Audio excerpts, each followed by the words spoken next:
Shabbat Shalom. Shabbat Shalom. Got a few words of Torah to share. After all the Torah we just received. So, up until this point, like chapter 19 of the book of Exodus, things have progressed in the Torah chronologically. I think it's fair to say and easy to say. The things that happen first. The things that happen later. The exception to that might be the Genesis story getting told a couple of different times. The creation story gets told twice. We're not really sure about that one. But usually it's like the story of Abraham is told, and then the story of Isaac is told, etc., etc. That seems to start to break down around the time that we receive the Torah. This parsha, the next few parshiot, when everything is happening, stops making sense. And that's kind of part of what is happening here with the scene of the sounds and all of these different kind of sensory things that are happening. And a lot of the lead up to the receiving of the Torah is also very loud. On the third day, as the morning dawned, there was thunder and lightning and a dense cloud upon the mountain and a very loud blast of the horn. Not just a loud blast, a very loud blast of the horn. And all the people who were in the camp trembled. Mount Sinai was in smoke. God came down in fire. The smoke rose and the da-da-da-da, and the violently trembled. The blare of the horn grew louder and louder. As Moses spoke, God answered him in thunder. And yet, there's a midrash that says, Rabbi Abahu said in the name of Rabbi Yochanan, when the Holy One gave the Torah, no bird chirped, no fowl flew, no ox lowed, not one of the Ophanim stirred a wing, not one of the seraphim said, holy, holy, holy. The sea did not roar, the creatures did not speak. The whole world was hushed into breathless silence. Ha'olam shotek u'macharish. And then a voice went forth and said, Anochi Hashem Elokecha. The first of the commandments, I am the Lord, your God. Everything was quiet. You'll notice also the seraphim saying, holy, holy, holy. We just read that also in the Haftorah. That's what seraphim do, I guess. This is what they say. Birds fly. We get that seraphim say, kadosh, kadosh, kadosh.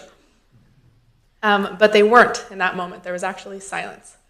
And this is not the only place that we understand from our tradition that revelation, that hearing the voice of God happens from silence. I mean, even just think about the Shema that we say every day. The injunction is to listen.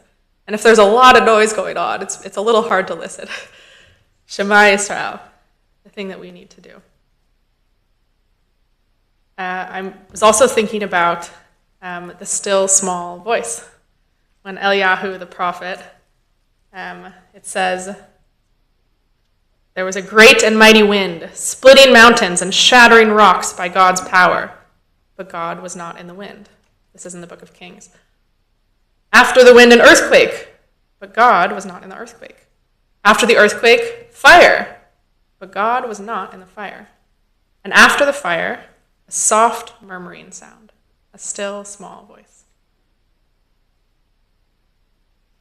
And I'm struck that it's the thing is not the silence, it's the voice that is heard in the midst of the silence.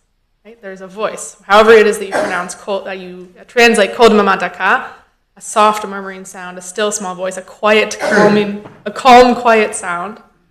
There is something to be heard, something to listen to that's very subtle, that needs quiet.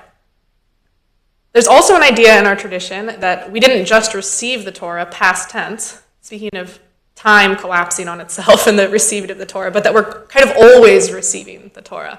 You notice that the prayers that we say before and after reading the Torah, it's noten haTorah. Thank you, God, for giving us the Torah. Could have said that you gave us the Torah, natan haTorah, but it's in the present tense. You give us the Torah. You continually, every moment, give us the Torah.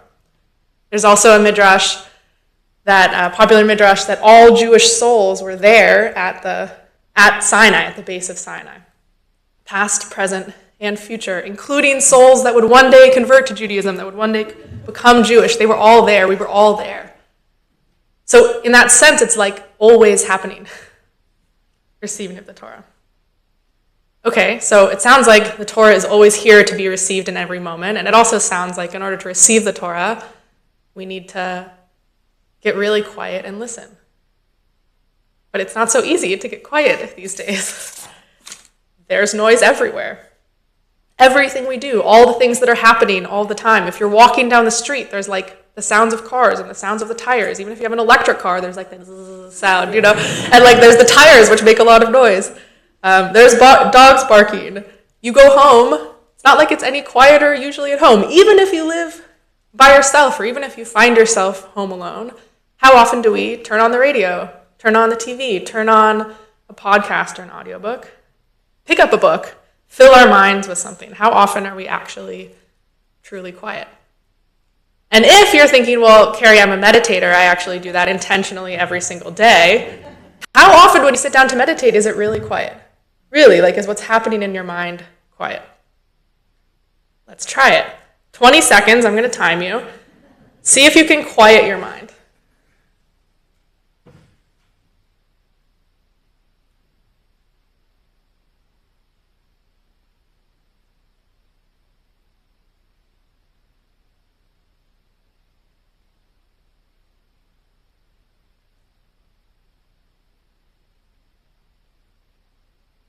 Anybody succeed?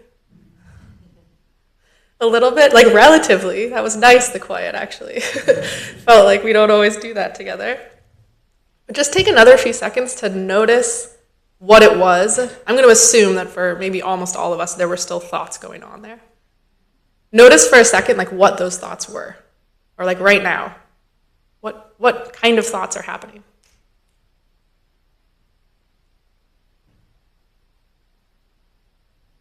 For many of us, a lot of the time, I say this as someone who regularly meditates and watches my thoughts, and who also teaches meditation, so hears a lot about other people sharing about the nature of their own minds and the nature of their own thoughts. A lot of the time, what we're thinking about is ourselves, in some way. And even if we're like thinking about somebody else, we're still kind of thinking about ourselves, because we're thinking about them in relation to us. We're trying to plan something for the future. We're mulling on something that happened in the past. And so the thing that gets in our way, in a sense, is us. It's like the thing that keeps us from getting quiet is some sense of ourselves that needs attending to in some way. Every spiritual tradition, I think, has things to say about this human thing, this human condition.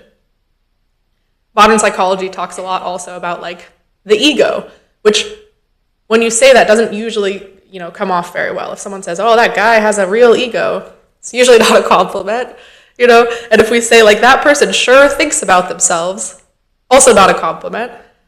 And I think as a result of that, there's this kind of sense of thinking about ourselves is bad in some way, or like being kind of overly self-involved. These don't have good connotations in our culture.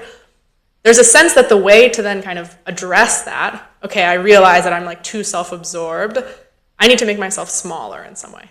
It's often kind of the thing. I need to kind of make my ego smaller. I need to take up less space. I need to step back in some way.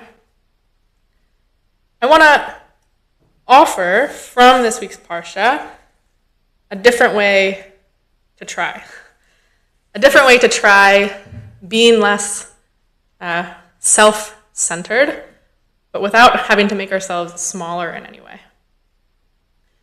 Rashi points out something really interesting, which is that when the Israelites are coming up to the mountain, it says they journeyed from Rephidim, they entered the wilderness of Sinai, and encamped at the wilderness.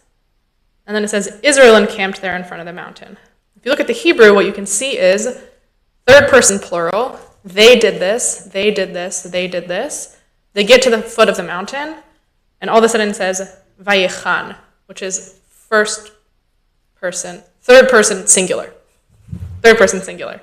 So we go from third person plural, all of a sudden Israel, it was like Israel them, it becomes Israel one.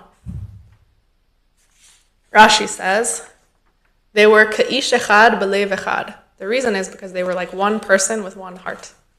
But the Israelites became, in that moment, as they were readying themselves to receive the Torah, they became like one. And we see also these different moments throughout Revelation that the children of Israel speak as one.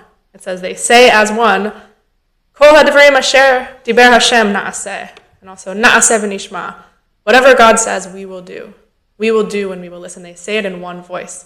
So there's this way that they become one. And in becoming one, it's not about them anymore. The thoughts that are going through their minds are not, what am I having for breakfast? But much, much, much more expansive than that. And from that place, it seems, there was some quiet. You can imagine, if you think about the places and the times in your life that you really have experienced more relative quiet in your mind, just think like, when was a place that I felt like at peace in some way? When was a time? When was a moment? I would hazard to guess that those were times when you felt connected in some way to something larger than yourself. Maybe that was another person. Maybe that was like a moment or a place in nature. Maybe that was some encounter with something very human and very, very big and very spiritual in some sense, that there's some way that when we get larger, actually, that things can get quieter. Now, it's not always so easy to do. I can certainly tell you, go take a hike. That probably will help. It probably actually will to get outside. I want to offer just one other way to do that. What's one other way to get larger than ourselves in order to create some more internal quiet? Which is just the practice of doing something nice for somebody else. It can be so simple. These things don't always have to be dramatic or big at all. I want to tell you a story. A few years ago, actually, this was shortly enough after October 7th. It was probably a few months after. I was in a place of a lot of kind of smallness and closing in on myself. There was a lot of fear. There was a lot of particularly strangers felt like people I didn't want to talk to. And I was going into Trader Joe's. I was just in this real kind of place of and there was, I saw a guy sitting there with one of those little cardboard signs that said something like, anything helps. I like to, when I see people sitting outside a supermarket, say things like, hey, can I get you something?